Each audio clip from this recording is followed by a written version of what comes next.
Hey, what's up everybody? It's James over at LivethruGames again, bringing you another Destiny gameplay, this time of the Dark Below expansion. Before I go into what I think about it, I'm going to tell you about my loadout that I started up here that I'm going to, at some point, splash across the screen. It was more difficult, so I went with my loadout I'd normally use in harder strikes and the raids, which is Fatebringer as my primary icebreaker because it's just godly, and corrective measure as my heavy weapon. And of course, I had to put on one of my badass cloaks, because if you're a hunter, you gotta have the badass cloaks as part of being a hunter. Okay, so I'm going to first, just right off the bat, tell you guys I'm not really going to talk about the raid that much in this video because I want to do the raid and its own separate video, and when I do that, I'm going to put up a gameplay of how we beat the last boss pretty much and explain our strategy, and then after I explain the strategy and you're watching it, I'm going to tell you what I thought about the rest. What I will tell you about it though is that it is awesome. It is way better than the Vault of Glass in every way. It's more action-packed. The boss at the end is way more intimidating. Phenomenal. Bungie did a great job this time. There seems to be way less bugs going on, bad things happening that, wipe you for no reason. So, hats off to Bungie. You guys did an awesome job with the raid. And I'm also going to show you a gameplay video of one of the new multiplayer maps.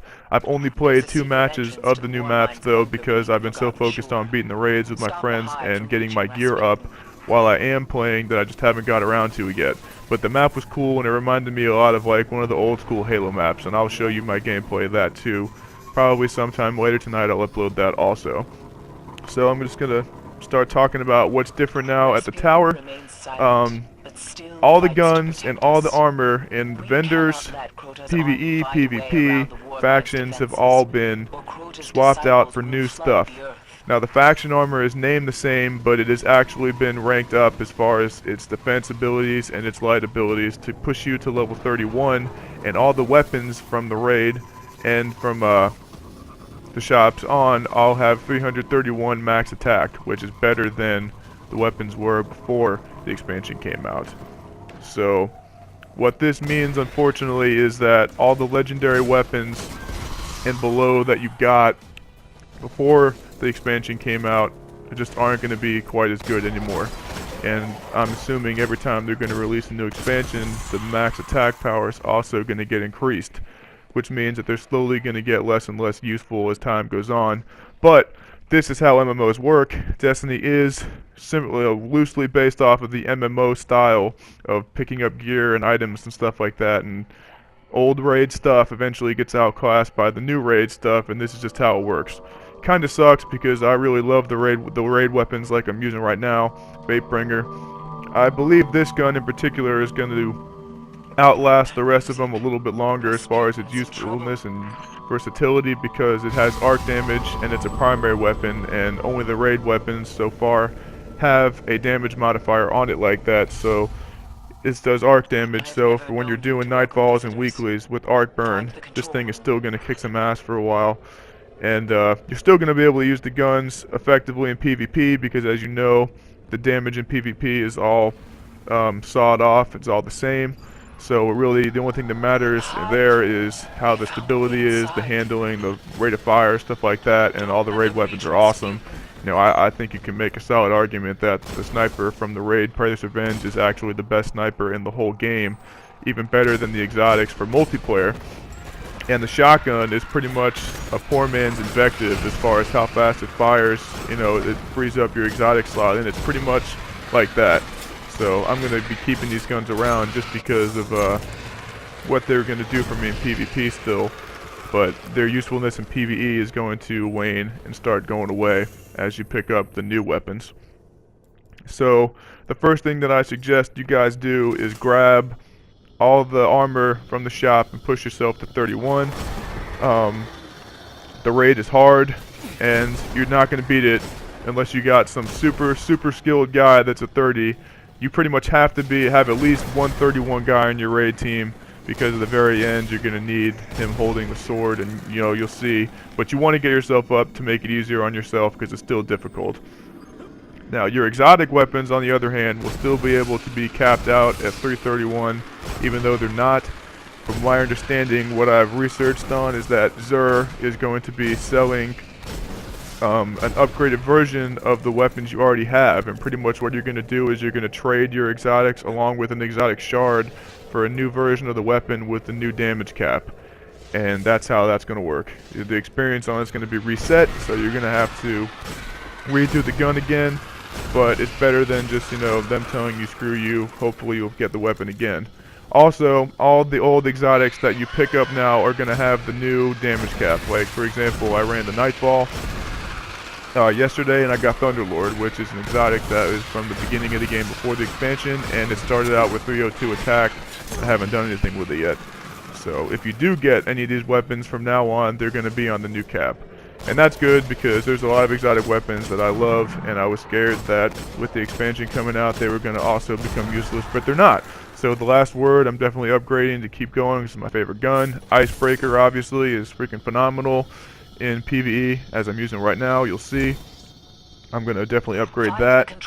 And your armor pieces are also going to be able to upgrade, and those are going to get upgraded to 32, which is the raid quality, which they obviously have to, which is awesome because it'll save you some money as far as pushing yourself to 31. If you get lucky and you can upgrade it, then you're only going to need to buy 3 pieces of gear, and then you can upgrade that to get yourself there. So I'm probably going to be upgrading Acleophage Symbiote from my hunter that I'm using right now because I think that's the best exotic armor piece for the class, period. The extra golden gun shot, at least for me anyway, and how I play in PvP, helps me out a ton, and I also get to do some extra DPS while I'm doing PvE, so I think it's the best one for me. There is a new exotic piece I'm kind of excited for hunters though, that's called Radiant Dance Machines. It's the very first leg exotic piece for hunters, and what it's going to do is, from what I've read, you can aim down the sights and walk faster as you were looking at people, which, you know, I use hand cannons, so they'll definitely help me out, and they look awesome. I'm a fan of Mass Effect, and I thought the coolest looking exotic armor piece in the game was the Titan shoulder pads that have like the light armor, electric armor built on around them, and these exotic boots for the hunter actually have that like light armor effect on them, except it's green. So I definitely want those. I'll be looking for that as far as the new stuff, new exotics go. And there are new exotics besides the armors too. There's new guns. My buddy has been lucky enough to pull a primary sniper rifle that has iron sights and looks like a musket. I don't know, I love sniper rifles. That's my favorite special weapon, but I mean, I don't know how much I'd want to use that as far as, you know, doing difficult stuff. It'd probably just be a gun that I would keep around and use for fun, but there are some pretty badass new exotic guns that I'm looking for and trying to find people, you know, holding the tower so I can check out. But yeah, besides the armor and the weapons, which I pretty much just gave you a guide on what you should do to start off, there's a lot more story in this expansion because people were obviously complaining to Bungie that they didn't feel like there was enough story involved. There's a bunch of story missions and strikes that you have to beat before you can actually do the raid per character, which is great because, you know, it gives some depth to what's going on. The story missions are pretty difficult. I'd say strike difficulty. When I played this with my buddies, we died a few times, so I was actually shocked that I was able to beat this on the heroic difficulty by myself in one try, but I did, so I was like, well, this is definitely the gameplay I'm going to use to show off. But yeah, it's overall, I like the expansion. I'm going to wait to show you my raid stuff until my team actually beats Crota, like I said, and check out the end of it as we're getting towards it. This is the final room. So all my Destiny fans out there, if you want to add me to play with, my gamer tag is Spidey_352 on PS4. I have a team of friends that I play with casually pretty much, along with a buddy I know in real life, and we're pretty much on every other day at least. So, you know, comment, tell me what you think about the Dark Below so far underneath in the comments, and I'll definitely see it and talk to you about it too. And look out for my video on Crota's raid and the multiplayer that'll be coming soon after I actually take him out. Alright guys, good luck, happy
Well done, Guardian.